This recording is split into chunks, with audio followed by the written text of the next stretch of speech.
अस्सलाम वालेकुम नाजरीन। इस किस के आगाज़ में इर्तुगरुल आलियार बे को कहता है कि आलियार बे मुझे इंसाफ करने के लिए आपकी ज़रूरत है और मुझे आपका साथ चाहिए। तो आलियार बे कहता है कि इर्तुगरुल साहब, मैं आपके साथ हूँ। इंसाफ करने के लिए मैं आपके साथ पूरी दुनिया से भी टकरा सकता हूँ और मैं आपका पूरा साथ दूंगा। इतनी देर में इर्तुगरुल के तीनों साथी भी वहाँ पहुँच जाते हैं और तुर्गुल कहता है हम तैयार हैं भाई। उधर चौदार कबीले के मरकजी खीमे में नकाह की तकरीब जारी थी और असलिहान खीमे में पहुँच जाती और जानदार साहब असलिहान को देखकर कहते हैं कि माशाल्लाह मेरी बेटी बहुत खूबसूरत लग रही है। और थोड़ी देर में एक मौलवी भी आ जाता है ताकि इनका निकाह पढ़वाया जा सके। फिर जानदार ओराल से पूछता है कि ओराल आलियार बे कहाँ है। तो ओराल कहता है कि आलियार कहीं गया हुआ है, वो थोड़ी देर तक आ जाएगा। फिर सब बैठ जाते हैं। दूसरी तरफ इर्तुगरुल लस्कारिस को कहता है कि अगर तुम चाहते हो कि तुम्हारी जान बख्श दी जाए तो तुम मुझे सब चीज़ बता दो कि तुमने क्या किस किस चीज़ में ओराल का साथ दिया है।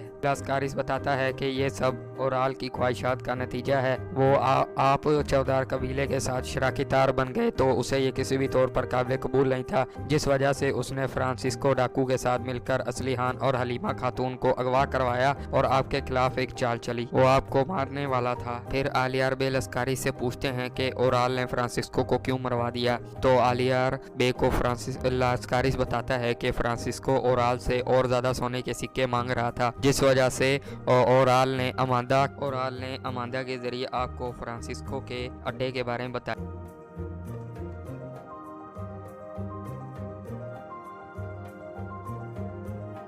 दूसरी तरफ चौदार कबीले के मरकजी खीमे में असलिहान और सादतिन कोपेक का निकाह शुरू हो चुका था और मौलवी असलिहान को कहता है कि आपको अब्दुल्ला के बेटे सादतिन का निकाह में आना कबूल है। तो असलिहान कोई जवाब नहीं देती बल्कि सोचो विचार में पड़ जाती है। और दूसरी तरफ बाहर कबीले में बातूहान मौजूद होता है। वो अराल को कोस रहा होता है कि उसने मुझे अपने सारे गुनाह के कामों में शामिल किया और खुद अब बेगुनाह होकर अपने किले में बैठा है। और अब इर्तुगरुल मरकजी खीमे की तरफ बढ़ने लगता है लस्कारिस को लेकर, ताकि वो ओराल के गुनाह को सामने ला सके। और कतलुजा इर्तुगरुल साहब को मरकजी खीमे के अंदर जाने देता है। इर्तुगरुल अंदर जाते हैं तो सादतिन कोपेक उसको देखकर हैरान हो जाता है और सारे उठ जाते हैं। तो सादतिन कोपेक कहता है कि इर्तुगरुल आप यहाँ क्यों आए हैं। तो इर्तुगरुल कहता है कि मैं आपकी खुशी में शामिल होना चाहता हूँ। और उसके पीछे ही आलियार बे लस्कारिस को उठाए लेकर आते हैं। तो जानदार बे ये सब देखते ही गुस्से में आ जाते हैं। वो कहते हैं कि आलियार बे ये क्या है। तो इर्तुगरुल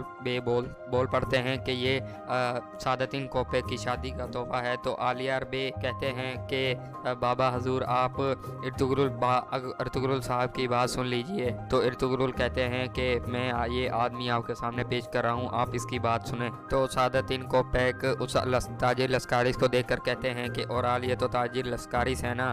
तो ओराल कहता है जी हजूर ये ताजिर लस्कारिस ही है। तो इर्तुगरुल आगे से कहते हैं कि ये वो आदमी है जिसने सुल्तान के हुक्म की नाफरमाबरदारी की है और हानली बाजार में गवर्नर को कत्ल किया है। फिर आलियार बे कहते हैं कि इस आदमी ने ही गवर्नर को कत्ल किया है, हमें इसके सामान से वो तीर मिले हैं जो कि गवर्नर को लगे थे। तो आलियार बे के हाथ से इर्तुगरुल वो तीर लेकर सादतिन कोपेक और सरदार जानदार को दिखाते हैं। तो इर्तुगरुल लस्कारी से पूछते हैं कि तुम्हें ये सब करने का हुक्म किसने दिया। ये देखकर सादतिन कोपेक बहुत ज्यादा हैरान हो जाता है और वो फिर पीछे मुड़कर ओराल की तरफ देखने लग जाता है। ओराल बहुत ज्यादा परेशान हाल दिखने लग जाता है। वो सरदार जानदार ये सब तमाशा देख रहे होते हैं। वो कुतलुजा को कहते हैं कि कुतलुजा कत्ल कर दो इर्तुगरुल और इसके साथियों को। तो कुतलुजा इर्तुगरुल और इसके साथियों को पकड़ने और कत्ल करने से मना कर देता है। तो आलियार बे कहते हैं कि बाबा हम और मैं और कुतलुजा इंसाफ के साथ हैं, आप इस आदमी की बात सुने कि ये और क्या कह रहा है। फिर आलियार कहता है कि मुझे शर्म आ रही है आपको भाई कहते हुए ओराल बे। फिर जानदार कहता है कि ये क्या है सब आलियार, तुम ये क्या कर रहे हो। इतनी ही देर में जानदार बे के साथ खड़ा हुआ ओराल बे अपनी तलवार निकालकर इर्तुगरुल पर हमला कर देता है, पर इर्तुगरुल बड़ी महारत से उसकी तलवार पकड़कर उसी की गर्दन पर रख देते हैं और सादतिन और जानदार बे हैरानो परेशान रह जाते हैं। दूसरी तरफ किले में मौजूद कमांडर वेसिलस होता है जिसके साथ पेट्रोस होता है। और पेत्रोस को अपने सामने खुले नक्शे पर बता रहा होता है कि वो जंग की मंसूबा बंदी कैसे करेंगे और तुर्कों को अपनी ज़मीनों से कैसे निकालेंगे। फिर इर्तुगरुल कहता है कि जिस आदमी ने हलीमा खातून और असलियान खातून को अगवा किया, मेरे सिपाहियों को शहीद किया और मेरे बेटे गुंदूस को शहीद और मारने का हुक्म दिया, क्या उस शख्स पर मुकदमा कायम नहीं होना चाहिए? तो जानदार बे कहते हैं कि मेरा बेटा ओराल बे इतना बेरहम और शफाक नहीं हो सकता। ऐसा नहीं हो सकता कि ओराल आप अपनी बहन को ही अगवा करने का हुक्म दे। दूसरी तरफ लस्कारिस होता है। लस्कारिस कहता है कि ये सच है, ये हकीकत है कि इसने ही अपनी बहन को अगवा हलीमा खातून के साथ अगवा करने का हुक्म दिया था। तो ओराल कहता है कि इस आदमी को मैंने अपनी ज़िंदगी में पहली बार देखा है, ये झूठ बोल रहा है, इसने जो भी इल्ज़ाम लगाए हैं वो सब झूठ हैं। तो वो आदमी लस्कारिस कहता है कि हाँ ये सच है कि इन्होंने मुझे ज़िंदगी में पहली बार देखा है।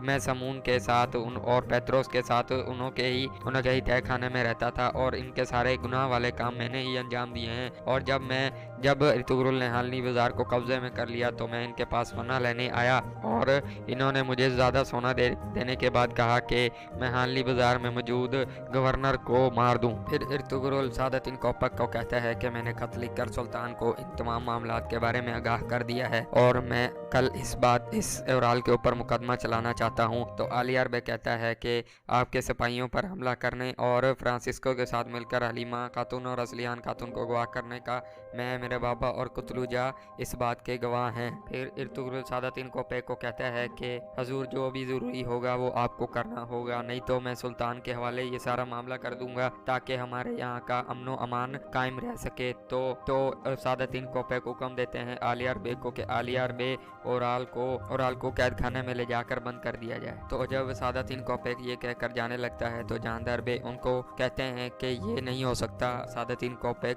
हजूर आप हमारे कबीले को रुसवा नहीं कर सकते। तो सादतिन कोपे कहते हैं कि जो भी हकीकत होगी वो मुकदमे में खुलकर सामने आ जाएगी। तो आलियार बे कहता है कि मेरे चाचा तोख्तमिश को भी चोरपन खातून ने जहर दिया था अपनी मुलाजमा आइबूक के साथ मिलकर, और इसका गवाह मेरा सिपाही कुतलुजा भी है। जब कुतलुजा को आइबूक पर शक हुआ तो चोरपन खातून ने उसको तकिए के जरिए ढककर उसका सांस घुटकर मार दिया। फिर सिपाही ओराल को पकड़ कर ले जाते हैं। ओराल को पिंजरे वाले खेमे में बंद कर दिया जाता है, जबकि चोलपान को एक खेमे में बंद कर दिया जाता है। के बाद मरकजी खेमे में सरदार जानदार सादतिन कोपेक, आलियार और इर्तुगरुल खड़े होते हैं। तो जानदार बे कहता है कि मैंने ओराल बे की गलतियों पर पर्दा डालने की कोशिश नहीं की, बल्कि मैंने तो उन कातिलों को ढूंढ कर मारा जिन्होंने आपके कालीनों को जलाया था।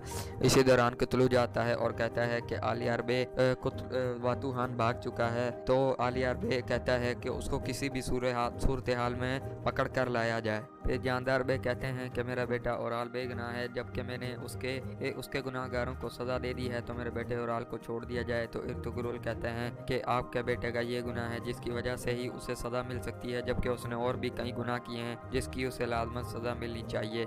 तो आलियार बे को इर्तुगरुल कहते हैं कि मेरे सिपाही तुर्गुत और बमसी आपके पास आज रात रुके। इर्तुगरुल जाने लगता है तो सादतिन कोपेक उसे रोक लेता है और इर्तुगरुल को कहता है कि मैं तुमसे अकेले में कुछ बात करना चाहता हूँ। तो अकेले में बुलाकर सादतिन कोपेक इर्तुगरुल को कहता है कि तुमने इंसाफ की बहुत अच्छी मिसाल कायम की है। तुमने इंसाफ को अपने हाथों में नहीं लिया बल्कि मेरे हाथ में दिया ताकि मैं इंसाफ कर सकूँ। और उस इर्तुगरुल को मेहमान खाने की चाबी वापस उसके हाथ में दे देता है और उसके बाद वो असलिहान के खीमे में जाता है। असलिहान अकेली बैठी होती है और अपने आप को कोस रही होती है कि सादतिन कोपेक उसे बुलाता है और कहता है कि असलिहान, इसमें नाराज़ होने वाली कोई बात नहीं, जब ही ये इंसाफ वाला ओराल वाला सारा मसला हल हो जाएगा तो हम निकाह कर लेंगे।